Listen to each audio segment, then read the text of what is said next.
வணக்கம், இது தமிழ் குரல். நான் உங்கள் சத்யராஜ். இந்தியா முழுக்க கடந்த 2 நாளாக மிகப்பெரிய பேசுபொருளாக மாறி இருக்கக்கூடிய ஒரு விஷயம் என்ன அப்படின்னா, இந்த டீலிமிட்டேஷன் குறித்து தான். இந்த டீலிமிட்டேஷன் குறித்து பச்சையான பொய்களை இந்த பாஜக மோடி அரசாங்கம், குறிப்பாக உள்துறை அமைச்சர் பாராளுமன்றத்திலேயே வச்சு பேசியிருக்கிறார் அப்படிங்கிறது குறித்தான ஆதாரத்தை புட்டு வைத்திருக்கிறார்கள் திமுகவினுடைய எம்பியான திரு ஆ ராசா அவர்களும் கனிமொழி அவர்களும். அவங்க பாராளுமன்றத்திலேயே நேரடியாக அமித்ஷாவை பார்த்தே கேட்டிருக்காங்க, நீங்கள் பேசினது எல்லாமே கான்ஸ்டியூஷனலாக வேலிடே கிடையாது, பச்சை பொய் அப்படின்னு இருக்காங்க. இது முழுக்க தென்னிந்திய மாநிலங்களை ஒட்டுமொத்தமாக அழித்து ஒழிக்கிறதுக்கான வேலை. வழக்கமாக பார்த்தீங்க அப்படின்னா, முஸ்லீம்கள் ஓட்டை பற்றி இவங்க கவலைப்பட மாட்டாங்க. முஸ்லீம் ஓட்டு போட்டா என்ன, ஓட்டு போடலாம் என்ன, உங்கள் ஓட்டே எங்களுக்கு வேண்டாம், எங்களுக்கு இந்துக்கள் ஓட்டு மட்டுமே போதும், நாங்கள் இந்தியாவை ஆண்டுருவோம் அப்படிங்கிற ஒரு திமிரில் எப்பவுமே இந்த பாஜக ஆர்எஸ்எஸ் குழு இருக்குது. இப்போ என்ன முடிவுக்கு வந்துட்டாங்க அப்படின்னா, நம்மளால தென்னிந்தியாவை பிடிக்கவே முடியல, தமிழ்நாடு, ஆந்திரா, கேரளா, கர்நாடகாவில் எப்படியெல்லாம் பின்வாசல் வழியா முன்வாசல் வழியா மோதி பார்க்குறோம், ஒன்றும் ஒர்க் அவுட்டே ஆக மாட்டேங்குது இந்த சவுத் இந்தியன் ஸ்டேட்ஸ்னால. இனிமேல் இந்த சவுத் இந்தியாவே நமக்கு வேண்டாம்ப்பா, இவங்க ஒரு ஓட்டு கூட போடலாம் பரவாயில்ல, நாம எப்படியாவது ஜெயிக்கணும் அப்படிங்கிற முடிவுக்கு யார் வர்றாங்க அப்படின்னா இந்த பாஜக வர்றாங்க. அதுக்கு தான் அந்த தொகுதி மறுவரைவை தனக்கு சாதகமாக பயன்படுத்திக்கிறாங்க. அடிப்படையில் தொகுதி மறுவரைவை என்ன, மக்கள் தொகை அதிகமாக அதுக்கேற்ற மாதிரி எம்பிக்கள் அதிகப்படுத்தணும். இதுதான் ஒரு நியாயமான விஷயம். இப்போ பார்த்தீங்க அப்படின்னா, இந்தியாவில் கடைசியாக எப்போ அதிகப்படுத்தினாங்கன்னா 1970 அதிகப்படுத்தினாங்க. எதன் அடிப்படையில் பண்ணாங்க அப்படின்னா, 1970 ஒரு மக்கள் தொகை கணக்கெடுப்பு நடத்தப்படுது. அந்த மக்கள் தொகை கணக்கெடுப்பின் அடிப்படையில் தான் மக்களை பிரதிநிதிக்கக்கூடிய அந்த எம்பிக்கள் பதவி அதிகப்படுத்துறாங்க. இந்தியா சுதந்திரம் அடைஞ்சதுக்கு பிறகு 47க்கு பிறகு ஒவ்வொரு 10 ஆண்டுக்கு ஒரு முறை மக்கள் தொகை கணக்கெடுப்பு நடத்துவாங்க. ஒவ்வொரு மாநிலத்திலேயே சென்சஸ் நடத்துவாங்க. இந்தந்த மாநிலத்தில் இவ்வளவு மக்கள் கூடியிருக்கிறாங்க, அதுக்கேற்ற மாதிரி எம்பி பதவியை அதிகப்படுத்துவோம், எம்பி பதவியை குறைப்போம். ஏன்னா மக்கள் தொகை ஸ்டேபிளாக இல்லை, குறைஞ்சிருக்கு. அப்படி குறைஞ்சிருக்குன்னா என்ன சொல்கிறேன்னா, சதவீதத்தை, மக்கள் தொகை நம்பர்ஸில் கூடியிருக்கும், சதவீதத்தில் குறைஞ்சிருக்கும். ஸோ அதனால் எம்பி பதவி இழக்க வேண்டிய சூழல் வரும். ஒரு காலத்தில் பார்த்தீங்கன்னா தமிழ்நாட்டுக்கும் 40 எம்பி இருந்தாங்க, ஆனால் இன்னைக்கு தமிழ்நாட்டுக்கு 39 எம்பி தான் இருக்காங்க. ஒரு எம்பி எப்படி குறைஞ்சிது? ஏன்னா தமிழ்நாட்டினுடைய மக்கள் தொகை வட இந்திய மக்கள் தொகையோட கம்பேர் பண்ணும்போது குறைஞ்சிருச்சுங்கிறதுனால தான் நம்மளுடைய சதவீதத்தை குறைச்சாங்க. இப்போ நீங்கள் பார்த்தீங்கன்னா 1970 தமிழ்நாட்டோட மக்கள் தொகை எவ்வளவு? 4.1 கோடி, அதாவது 4,10,00,000. இப்போ பார்த்தீங்கன்னா கிட்டத்தட்ட 7.5 கோடி வந்துருச்சு. நமக்கு எத்தனை எம்பி? 1970 நமக்கு 39 எம்பி கொடுத்தாங்க. இப்போ பார்த்தீங்கன்னா அதே 39 எம்பி தான் நம்ம மெயின்டைன் பண்ணிருக்கோம். ஏன் அப்படின்னா 70களில் மக்கள் தொகையை மையமாக வைத்து ஒரு முக்கியமான திட்டத்தை இந்த காங்கிரஸ் அரசாங்கம் கொண்டு வர்றாங்க. அது என்னன்னா குடும்ப கட்டுப்பாடு திட்டம். அந்த குடும்ப கட்டுப்பாடு திட்டத்தின் அடிப்படையில் எல்லாருமே குழந்தை பெற்றுக்கிறது குறைக்கணும், 4-5 பெற்றுக்காதீங்க, 1-2 பெற்றுக்குங்க அப்படிங்கிறாங்க. அதை தென்னிந்திய மாநிலங்கள் ரொம்ப ஸ்ட்ரிக்டாக ஃபாலோ பண்ணாங்க, வட இந்திய மாநிலங்கள் அதை ஃபாலோ பண்ணலை. அதனால் தென்னிந்திய மாநிலத்தினுடைய மக்கள் தொகை அப்படிங்கிறது பார்த்தீங்க அப்படின்னா சதவீதமாக குறைந்திருக்கிறது. வட இந்திய மக்கள் தொகையோடு ஒப்பிடும்போது இங்கே குறைஞ்சிருக்கு. ஆனால் அவங்க பார்த்தீங்கன்னா சதவீதமாக அதிகமாகிட்டே போகிறாங்க. அதாவது 1971 சவுத் இந்தியாவில் இருக்கக்கூடிய 5 மாநிலங்களுடைய மொத்த மக்கள் தொகை அப்படிங்கிறது 24% இருந்துச்சு. இப்போ பார்த்தீங்க அப்படின்னா 19% ஆயிடுச்சு, குறைஞ்சிருச்சு. ஆனால் வட இந்தியாவில் பார்த்தீங்க அப்படின்னா கிட்டத்தட்ட 38% மேலே இருந்தாங்க, இப்போ 43% மாறிட்டாங்க. நான் சொல்கிறது இந்த ஹிந்தி பெல்ட்டில் இருக்கக்கூடிய மாநிலங்கள் தான். ஸோ அப்போது மக்கள் தொகை ஏறியதில் பல சிக்கல்கள் இருக்குது. அதனால தான் 1970 அதை ஸ்டாப் பண்ணி வச்சிருக்காங்க. அதில் எந்த மாற்றமும் பண்ணாமல் வச்சிருக்காங்க. ஏன்னா மக்கள் தொகை அடிப்படையில் திரும்ப இவங்க பிரிச்சாங்க அப்படின்னா 1970 பீகாருக்கும் தமிழ்நாட்டுக்கும் ஒரே எம்பி தான், இங்கே 39, அங்கே 40. இப்போ புதுசாக இவங்க மக்கள் தொகையின் அடிப்படையில் மறுவரைவு செஞ்சாங்க அப்படின்னா நம்மளை விட பல மடங்கு அதிகமாக பீகாருக்கு எம்பி கொடுக்க வேண்டிய நிலைமைக்கு வந்துருவாங்க. ஃபார் எக்ஸாம்பிள், இந்த புது கணக்கெடுப்பு 2021 இவங்க பண்ணி நமக்கு அலோகேட் பண்ணியிருந்தாங்க, அதே சதவீதத்தை கொடுத்துருந்தாங்கன்னா நமக்கு வெறும் 49 எம்பி தான் கிடைச்சிருக்கும். ஆனால் பீகாருக்கு பார்த்தீங்கன்னா 79 எம்பி கிடைச்சிருக்கும். என்ன, 2 பேருமே 50 வருஷத்துக்கு முன்னாடி ஒரே பாப்புலேஷனாக இருந்தோம். நம்ம மக்கள் தொகையும் பீகார் மக்கள் தொகையும் ஒரே மாதிரி தான் இருந்துச்சு. ஆனால் இப்போ பார்த்தீங்க அப்படின்னா அவங்க 12 கோடிக்கு போயிட்டாங்க, 12.5 கோடிக்கு மேலே போயிட்டாங்க பீகாரிஸ். நம்ம எவ்வளோ இருக்கோம்? 7.5 கோடி தான் இருக்கும். 2 பேருமே ஒரு காலத்தில் 4 கோடி தான் இருந்தோம். ஸோ மக்கள் தொகை அங்கே வேகமாக அதிகமாகிட்டு இருக்கு, இங்கே மக்கள் தொகை அதிகமாகிறது ரொம்ப குறைவாக நடக்குது. ஸோ இந்த பிரச்சனை ஓடிக்கிட்டு இருக்கு. இந்த பிரச்சனை ஓடிட்டு இருக்கக்கூடிய இந்த நேரத்தில் நீங்கள் எப்படி பிரிக்க போறீங்க? இது மிகப்பெரிய தவறான ஒரு செயல். 1970 எத்தனை பர்சன்டேஜ் வச்சுருந்தீங்களோ அந்த பர்சன்டேஜின் அடிப்படையில் நீங்கள் அலோகேஷன்ஸை பண்ணணும் அப்படின்னு சொல்லி வெளிப்படையாக பல்வேறு கோரிக்கைகள், பல்வேறு டைரக்ஷன்ஸை கொடுத்துட்டு இருக்காங்க. இந்த நேரத்தில் அமித்ஷா நேற்று பாராளுமன்றத்தில் பேசும்போது என்ன சொல்கிறார் அப்படின்னா, இல்லை நாங்கள் 50% எல்லா மாநிலத்துக்கு ஏற்றுறோம் அப்படிங்கிறாங்க. தமிழ்நாடு ஒன்றும் கவலைப்பட வேண்டிய அவசியம் கிடையாது, உங்களுக்கு 39 இருக்கு, இதில் நாங்கள் பாதிக்கு பாதி கிட்டத்தட்ட 19 எம்பி நாங்கள் அதிகப்படுத்துவோம் அப்படின்னு சொல்லி ஒரு வாக்குறுதியை கொடுக்குறாரு. ஆனால் அரசியலமைப்பு சட்டம் இதை ஏற்றுக்குமா? அரசியலமைப்பு சட்டத்தில் இருக்கக்கூடிய section 8 of the new delimitation bill commands that the commission to allocate seats to the states on the basis of the latest census figure. நீங்க லேட்டஸ்டா எடுத்த சென்சஸ் ஃபிகரின் அடிப்படையில தான் இந்த அலோகேஷன் பண்ணணும். நீ பாட்டுக்கு போற போக்குல இது ஒரு 50%, இது ஒரு 30%, இது ஒரு 70% அப்படின்னு ரெப்ரசன்ட் பண்ண முடியாது. யூனிஃபார்மா 50% அப்படின்னு எல்லாத்துக்கும் ஏத்துனா அது மிகப்பெரிய ஆபத்தில் கொண்டு வந்து முடியும். குறிப்பாக இது அரசியலமைப்பு சட்டத்தில் இல்லை அப்படிங்கிறாங்க. அதுல இன்னொரு குறிப்பான விஷயம் அப்படின்னா ஆர்டிகல் 81 சப்செக்ஷன் 2 சப்செக்ஷன் 7 என்ன சொல்லுது அப்படின்னா constitution mandates the ratio of population to the seats must be same for all state across the country. மக்கள் தொகை முன்னேற்றம், அதாவது மக்கள் தொகை அதிகமாக இருக்கு பார்த்தீங்கன்னா அந்த மக்கள் தொகை தான் பேஸாக இருக்க வேண்டும். அப்படி பிரிக்கப்படும் போது கூட இப்ப தமிழ்நாட்டில் 5 லட்சம் பேருக்கு ஒரு எம்பி அப்படின்னா உத்தரப்பிரதேசலையும் 5 லட்சம் பேருக்கு ஒரு எம்பியா தான் இருக்கணும். இந்த அலோகேஷன் சேமா இருக்கணும். அப்போ கான்ஸ்டிடியூஷன் சொல்றது படி நீங்க செய்யவே முடியாது. அப்போ உங்க ஐடியா என்ன சொல்லுங்க அப்படின்னு கேட்கறாங்க. இதை கேட்கறது யாரு? தமிழ்நாட்டினுடைய எம்பிக்கள் கேட்கறாங்க. உண்மையிலேயே உங்க மண்டையில என்ன திட்டம் வச்சிருக்கீங்க, எங்கள்கிட்ட ஓப்பனா பேசுங்க அப்படிங்கிறாங்க. ஆனா மோடி அரசாங்கம் போற போக்குல 50% ஏற்றுவோம் அப்படின்னு சொல்லிட்டு இதை வேக வேகமா கடந்து போயிட்டாங்க. இப்படி போற போக்கில் பேசிட்டு போகும்போது அமித்ஷா அவர்கள் பாராளுமன்றத்தில் என்ன சொல்றாரு அப்படின்னா இப்போ தமிழ்நாடு பேசுறதெல்லாம் போய் மு.க. ஸ்டாலினோ தமிழ்நாடு திமுக எம்பிக்குள்ள இவங்கெல்லாம் வந்து பயங்கரமா போய் பேசுறாங்க, அப்படியெல்லாம் ஒன்றும் கிடையாது. இப்போ பார்த்தீங்க அப்படின்னா தமிழ்நாட்டுக்கு 7.18% இருக்காங்க மொத்த எம்பியில் தமிழ்நாட்டு எம்பி அப்படிங்கிறது. இப்படி நாங்கள் 50% ஏற்றணும் அப்படின்னோம்னா 7.23% ஆயிடும். ஒன்றும் எல்லாம் குறைஞ்செல்லாம் போகாது. சவுத் இந்தியா பாருங்க இப்போ 23.97% இருக்கு. நாங்கள் 50% கொடுத்தா 24% அதிகமாக போகுது. இது ஒரு பிரச்சனையே கிடையாது அப்படிங்கிற மாதிரி அவர் சொல்றாரு. இங்கே தான் அவர் மாற்றாரு. எப்படி மாற்றாரு அப்படின்னா நீங்கள் எதன் அடிப்படையில், எந்த ரேஷியோ, எந்த கால்குலேஷன், எதன் அடிப்படையில் தமிழ்நாட்டுக்கு 7.23% வரும்னு நீங்க சொன்னீங்க, அதை சொல்லுங்க அப்படிங்கிறாங்க. இல்ல தென்னிந்திய மாநிலத்துக்கு 24% நீங்க சொல்றீங்கல்ல, எதன் அடிப்படையில் சொல்றீங்கன்னு சொல்லுங்கிறாங்க.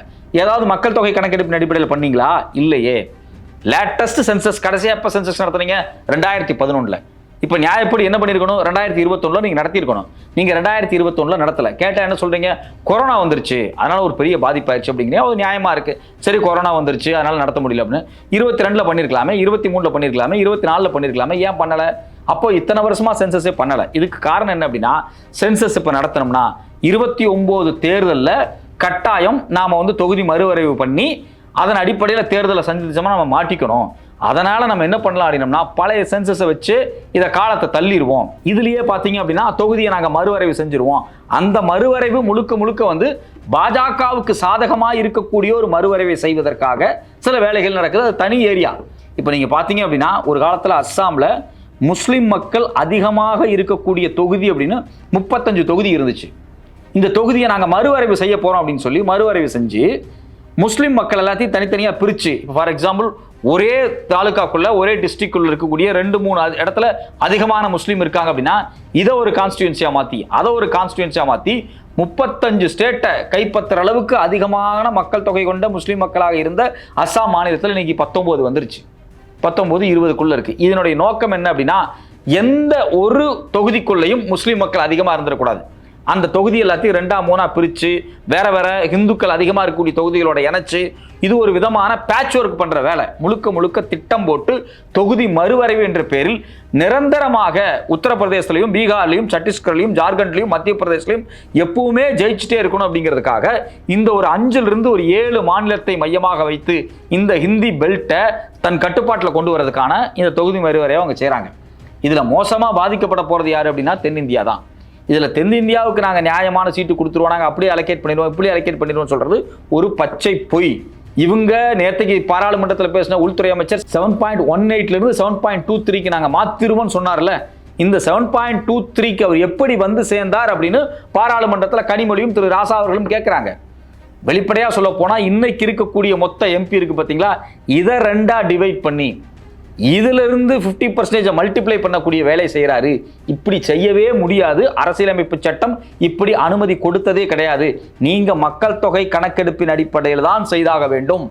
அதுவும் லேட்டஸ்ட் சென்சஸ்னு அரசியலமைப்பு சட்டம் தெளிவாக சொல்லி இருக்கிறது. அப்படி இருக்கும்போது இந்த கால்குலேஷனை நீங்க எப்படி போட்டீங்க? அப்போ நீங்க சென்சஸை ஃபாலோ பண்ணாம அரசியலமைப்பு சட்டத்தை ஃபாலோ பண்ணாம உங்க இஷ்டத்துக்கு நீங்களா ஒரு கால்குலேஷன் போடுறீங்க. இந்த கால்குலேஷன் மிக ஆபத்தானது, தவறானது. 2 மாநிலங்களுக்கு இடையில, அதாவது குறிப்பா நார்த் சவுத்துக்கு இடையில ஒரு மிகப்பெரிய பிளவை ஏற்படுத்திடும் அப்படிங்கிறதா ரொம்ப ரொம்ப ஒரு முக்கியமான விஷயமா இருக்கு. இதுல 2வது முக்கியமான விஷயம் என்ன அப்படின்னா நாங்க உத்தரவாதம் கொடுக்கிறோம், எங்க மேல உங்களுக்கு நம்பிக்கை இல்லையா அப்படின்னு சொல்லி பாஜகவினுடைய உள்துறை அமைச்சர் திரு அமித்ஷா அவர்கள் ஒரு மினிஸ்டராக நான் சொல்றேன் அப்படிங்கிறாரு. இங்க முக்கியமான விஷயம் என்ன அப்படின்னா, இந்த டீலிமிட்டேஷன் அப்படிங்கக்கூடிய சட்டம் இருக்கு பாத்தீங்களா, இந்த சட்டம் நடைமுறைக்கு வந்துவிட்டால் டீலிமிட்டேஷன் கமிஷன் வந்துடும். டீலிமிட்டேஷன் கமிஷன் தான் இந்த தொகுதி மறுவரைவுக்கான அனைத்து இறுதி முடிவுகளையும் எடுக்கக்கூடிய இடத்துல இருக்காங்க. இந்த கமிஷன் செய்யக்கூடிய வேலை இருக்கு பாத்தீங்களா, அவங்க கொடுக்கக்கூடிய ரெக்கமெண்டேஷன், அவங்க கொடுக்கக்கூடிய வழிகாட்டுதல், இதை அரசுதல்ல வெளியிட்டுட்டு அது சட்டம். அதுக்கு பிறகு நீதிமன்றத்துக்கெல்லாம் போக முடியாது. நீதிமன்றத்துக்கு போக முடியாது மட்டும் கிடையாது, ஒரு மினிஸ்டரோ ஒரு பாராளுமன்ற உறுப்பினரோ இல்ல ஒரு சட்டமன்ற உறுப்பினரோ கூட இதை தடுத்து நிறுத்த முடியாது. டீலிமிட்டேஷன் கமிஷன் ஒன்னை சொல்லிவிட்டது என்றால் அது நடைமுறைப்படுத்தப்பட வேண்டியதுதான். வேறு அதை பாராளுமன்றத்தில் வைத்து மாற்றவே முடியாது. அப்படிங்கும்போது ஒரு மினிஸ்டரா நீங்க எப்படி இதை தலையிடுவீங்க? ஒரு மினிஸ்டருக்கு பவர் கிடையாது, ஒரு எம்பிக்கு பவர் கிடையாது, ஒரு நீதிபதிக்கு பவர் கிடையாது. இந்த டீலிமிட்டேஷன் கமிஷன் கொண்டு வரக்கூடிய அந்த விதிமுறைகளை மீற முடியாது. இது அரசியலமைப்பு சட்டமே சொல்லுது. அரசியலமைப்பு சட்டப்பிரிவு 327 அல்லது 328 கீழ் இயற்றப்பட்ட தொகுதி மறுவரைவு அல்லது தொகுதி ஒதுக்கீடு தொடர்பான எந்த ஒரு சட்டத்தையும் நீதித்துறை ஆய்வுக்கு உட்படுத்த முடியாது என்று அரசியல் அமைப்பு சட்டப்பிரிவு 329A இந்த சட்ட கட்டமைப்பை நிறைவு செய்கிறது அப்படிங்கிறாங்க. ஆர்டிகல் 329A ரொம்ப தெளிவா சொல்லுது. கான்ஸ்டிடியூஷன்ல இதுக்கு ப்ரொவிஷனே கிடையாது. நாம நீதிமன்றத்துக்கே போக முடியாது. ஒன்று. ரெண்டாவது முக்கியமான விஷயம் என்னன்னா, எந்த சட்டமன்றமோ எந்த நாடாளுமன்றமோ இதை மாற்றவே முடியாது அப்படிங்கிறாங்க. அதுல குறிப்பாக அரசியலமைப்பு சட்டம் ஆர்டிகல் 10 சப்செக்ஷன் 3ல ரொம்ப தெளிவான சொல்லணும்னா, இந்த சட்டத்தின்படி ஆணைகள் நாடாளுமன்றம் சட்டமன்றங்களில் வைக்கப்பட வேண்டும் என்றாலும் அது வழக்கம் மட்டுமே. இந்த எளிய சமர்ப்பிப்பு நடைமுறை தொகுதி மறுவரைவு ஆணையத்தின் ஆணைகளை நாடாளுமன்றம் மாற்றுவதை தன்னிச்சையாக தடுக்கிறது. நாடாளுமன்றத்தில் கொண்டு இந்த அறிக்கையை நீங்க வைக்கலாம், ஆனா மாற்ற முடியாது. அப்புறம் எப்படி நீங்க ஒரு மினிஸ்டரா நான் உத்தரவாதம் கொடுக்கிறேன் அப்படின்னு நீங்க சொல்ல முடியும்? ஒரு மினிஸ்டருக்கு இங்க ரோலே இல்லை. நீங்க உள்துறை அமைச்சராக வேண்டுமானாலும் இருக்கலாம். டீலிமிட்டேஷன் கமிஷன் ஒரு விஷயத்தை சொல்லுது, அதை நீங்க எப்படி மாற்றி அமைப்பீங்க? இங்க ஆர்டிகல் இந்தியன் கான்ஸ்டிடியூஷனே தெளிவா சொல்லுது. ஆர்டிகல் 10 சப்செக்ஷன் 3ல ரொம்ப தெளிவா சொல்றாங்க, நாடாளுமன்றத்தில் வைக்கலாமே தவிர அதுல மாற்றவே முடியாது அப்படிங்கிறாங்க. அது மட்டும் இல்லாம நீதிமன்றமும் ஒண்ணு பண்ண முடியாது. சோ அப்போ இதுல 3 முக்கியமான விஷயம் இருக்கு. ஆர்டிகல் 82, 170 அதிகாரம் கொடுக்குது யாருக்கு? டீலிமிட்டேஷன் கமிஷனுக்கு. ரெண்டாவது ஆர்டிகல் 10ல என்ன தெளிவா சொல்றாங்க அப்படின்னா, இந்த கமிஷனுடைய ரிப்போர்ட்டை பார்லிமெண்ட்லயோ சட்டமன்றத்திலயோ வச்சு மாத்தலாம் முடியாது. ஸ்டாண்டிங் கமிட்டி அந்த கமிட்டிக்கெல்லாம் வேலையே இல்லை. மூணாவது, நீதிமன்றத்துக்கும் போக முடியாது. ஏன்னா ஆர்டிகல் 329A ரொம்ப தெளிவாக சொல்லிடுது, கமிஷனுடைய நடைமுறைகளை நீதிமன்றத்தில் ஒரு வழக்கால எடுத்துக்க முடியாது அப்படிங்கிறாங்க. அப்போ இவ்வளவு சிக்கல்கள் இருக்கக்கூடிய இந்த விஷயத்தை பொதுவாக அமித்ஷா அவர்கள் நான் சொல்றேன், நான் அதை நடைமுறைப்படுத்துவேன் அப்படின்னு எதன் அடிப்படையில் சொன்னார்? இது ஒரு முக்கியமான கேள்வியா இருக்கு. ஸோ அப்போ பாராளுமன்றத்தில் மக்கள் தொகையின் அடிப்படையில் நாங்கள் இதை மாற்றுவோன்னு அவர் சொல்லலை. நான் பாட்டுக்கு தன்னிச்சையா 50% மாற்றுவேன் அப்படிங்கிறாரு. 50% எதன் அடிப்படையில் இவர் வச்சாரு? லேட்டஸ்ட் சென்செக்ஸை ஃபாலோ பண்ணவே இல்லை. அப்போ சென்செக்ஸே எடுக்கல. நியாயப்படி ஒரு டீலிமிட்டேஷன் நடக்கணும் அப்படின்னா முதல்ல சென்சஸ் நடத்தப்படணும். சென்சஸ் அடிப்படையில் தான் டீலிமிட்டேஷன் பண்ணணும். நீங்க சென்சஸே நடத்தலை.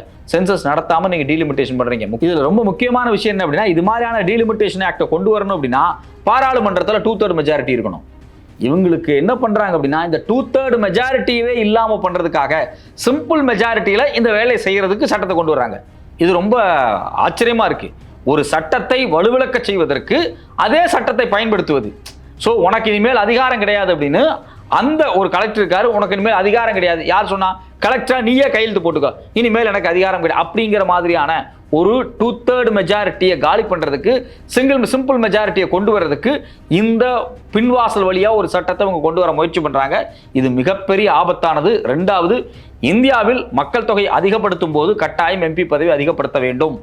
ஆனால் வடக்கு தெற்குக்கு இடையில் மிகப்பெரிய பிரச்சனை இருக்கிறது. வட மாநிலங்களுடைய மக்கள் தொகை கூடிக்கொண்டே இருக்கிறது தென் மாநிலத்தை ஒப்பிடும்போது. அப்போது இப்படிப்பட்ட சமமின்மை இருக்கிறது. இந்த சமமின்மைக்கு காரணம் தென்னிந்தியர்கள் கிடையாது. டெல்லியில் உட்கார்ந்துட்டு அன்னைக்கு இருந்த காங்கிரஸ் அரசாங்கம், இந்திராவும் அவருடைய மகனான திரு சஞ்சயும் ஒரு மிக தீவிரமான திட்டங்களை இங்கே நடைமுறைப்படுத்தினார்கள். அந்த மிக தீவிரமான நடைமுறையுடைய வெளிப்பாடு தான் இன்னைக்கு நம்ம குழந்தை பெற்றுக்கிற எண்ணிக்கை குறைஞ்சிருக்கு. வழக்கமாக பார்த்தீங்கன்னா விமன்ஸ் எஜுகேஷன் அப்படிங்கிறது ரொம்ப அதிகமாகும் போது ஃபெர்டிலிட்டி ரேட் குறையும். பெண்கள் அப்படிங்கிறது குழந்தை பெற்றுக்கக்கூடிய கருவி கிடையாது. 5 குழந்தை 8 குழந்தை பெற்றுட்டு குழந்தையை வளர்க்கறது மட்டுமே ஒரு பெண்ணினுடைய இலக்கு கிடையாது. அவங்க சுதந்திரமா வேலை செய்யணும், படிக்கணும், அவங்களுடைய வாழ்க்கையை அவங்க பார்க்கணும். அப்படிங்கிறது எப்போ வருது அப்படின்னா கல்வி அதிகமாகும் போது வருது. அப்ப தென்னிந்தியாவில் கல்வி அதிகமாகுது. லிட்ரஸி ரேட் கூடிக்கிட்டே இருக்கு. கிட்டத்தட்ட எப்படி 80% 90% வரைக்கும் தென்னிந்தியாவில் லிட்ரஸி ரேட் அதிகமாக குழந்தை பெற்றுக்கிறது குறையுது. இப்போ பீகார், உத்தரப்பிரதேசம், மத்திய பிரதேசத்தில் போய் பார்த்தீங்க அப்படின்னா அங்கே லிட்ரஸி ரேட் ரொம்ப குறைவா இருக்கு. பெண்கள் கல்விங்கிறது ரொம்ப ரொம்ப ரொம்ப குறைவா இருக்கு. குறிப்பா பெண்கள் ஹையர் எஜுகேஷனுக்கு போறது ரொம்ப ரொம்ப குறைவு. அப்படி இருக்கக்கூடிய சூழல்ல பெண்களை ஒரு பிளவுத்துக்கூடிய கருவி மாதிரி பயன்படுத்தினா வட இந்தியாவில் பாப்புலேஷன் கூடிக்கிட்டே தான் போகுது. ஸோ அப்போ ஒட்டுமொத்தமாக வட இந்தியாவில் காலங்காலமாக இருந்த அரசும் சரி, இல்லை கடந்த 20 வருஷமா மத்திய பிரதேசத்தில் கூடிய பாஜக அரசா இருக்கட்டும், இவங்க எல்லாருமே இந்த பாப்புலேஷன் கண்ட்ரோல் அப்படிங்கிற விஷயத்துல மிகப்பெரிய தோல்வி அடைந்திருக்கிறார்கள். இந்த தோல்வியை கொண்டு வந்து நம்ம தலையில போடக்கூடாது. ஏற்கனவே தமிழ்நாடு மாதிரியான தென்னிந்திய மாநிலத்துக்கு என்ன பிரச்சனை? நாம பல லட்சம் கோடி சம்பாதிக்கிறோம். இந்த 5 ஆண்டுல மட்டும் தமிழ்நாடு மொத்தமாக எவ்வளவு வரி கட்டியிருக்கு, நீங்கள் நானும் கட்டின வரி அப்படிங்கிறது கிட்டத்தட்ட 8 லட்சம் கோடி. யார் வாங்கிட்டு போயிருக்கா? டெல்லி வாங்கிட்டு போயிருச்சு. நீங்க வாங்கிட்டு போன 8 லட்சம் கோடியில் திருப்பி எவ்வளவு கொடுத்தீங்க? 3 லட்சம் கோடி கொடுத்தீங்க. 5 லட்சம் கோடி எங்க போச்சு? இல்ல அதை நாங்க வந்து வட இந்தியாவுக்கு செலவு பண்ணிட்டோம். எங்க செலவு பண்ணீங்க? உத்தரப்பிரதேசம், பீகார், மத்திய பிரதேசம். ஏன் அங்க செலவு பண்ணீங்க? அங்க மக்கள் தொகை அதிகமா இருக்கு, அங்க வந்து அந்த மாநிலம் வளராம இருக்கு, அதனால நாங்க பணத்தை செலவு பண்றோம். எவ்வளவு காலமா செலவு பண்றீங்க? கடந்த 40 வருஷமா செலவு பண்றீங்க. தமிழ்நாடு, கேரளா, ஆந்திரா இது மாதிரியான மாநிலங்கள் கஷ்டப்பட்டு சம்பாரிச்சு கொடுக்கக்கூடிய இந்த வரிகளை வாங்கி வட இந்தியாவுக்கு செலவு பண்ணிட்டு இருக்கீங்க. இப்ப என்ன சொல்றீங்க? மக்கள் தொகையின் அடிப்படையில் தான் வரிகள் பிரிக்கப்படும் அப்படிங்கிறீங்க. சம்பாதிக்கிறது நானு, செலவு பண்றது எல்லாமே அங்க பாஜக இருக்கக்கூடிய மாநிலத்துக்கு. அப்போ மக்கள் தொகையின் அடிப்படையில் நிதியை பிரிப்பது என்பதே அயோக்கியத்தனமானது. எவன் எவ்வளவு சம்பாதிக்கிறானோ அதன் அடிப்படையில் பிரிங்க. ஆனா நீங்க வந்து மக்கள் தொகையின் அடிப்படையில் பிரிக்கிற அப்படிங்கிறீங்க. அப்ப இதே போல மக்கள் தொகையை ஒரு குறியீடாக வைத்துக்கொண்டு நிதியை பிரிக்கிறது, எம்பி பதவி பிரிக்கிறது, இந்த எல்லா வேலையும் தொடர்ச்சியாக பாஜக செய்கிறார்கள். இது தென்னிந்திய மாநிலங்களுக்கு மிகப்பெரிய ஆபத்து. நாளைக்கு தென்னிந்தியாவே தேவையில்ல, வட இந்தியாவில் 5 மாநிலம் 6 மாநிலம் இருந்தால் போதும். உத்தரப்பிரதேசம், பீகார், ராஜஸ்தான், மத்திய பிரதேசம், குஜராத், இந்த 5-6 மாநிலம் இருந்தாலே இவங்களுக்கு 400 சீட்டு. அப்போ 816ஆக லோக்சபாவை இவங்க உயர்த்தினாங்க அப்படின்னா அந்த 816க்கு மெஜாரிட்டி 400+. அந்த 400 ஒரு 5-6 மாநிலத்திலே அவங்களுக்கு கிடைச்சிரும்.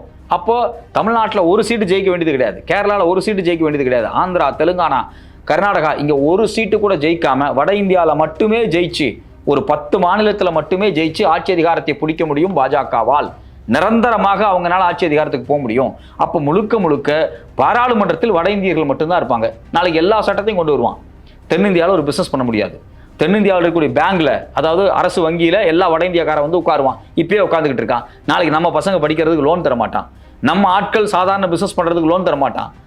எதுவுமே எங்கேயுமே இல்லாம பண்ணிடுவாங்க. முழுக்க நம்மளை வட இந்தியர்கள் இந்த தென்னிந்திய மாநிலங்களை ஒரு காலனியை போல் ஆக்கி விடுவார்கள். ஒரு காலனிய தேசம், ஒரு பிரிட்டிஷ்காரர் நம்மளை ஆட்சி பண்ண மாதிரி ஒரு காலனிய தேசமாக மாற்றி விடுவார்கள். இது மிகப்பெரிய ஆபத்து. இந்த ஆபத்து நடந்துவிடக் கூடாது. எனவே தென்னிந்திய மாநிலத்துக்கான உரிய பிரதிநிதித்துவத்தை நாம் தட்டி பெற வேண்டும். இல்லை என்றால் மிகப்பெரிய ஆபத்தில் போய் நாம் மாட்டிக்கொள்வோம்.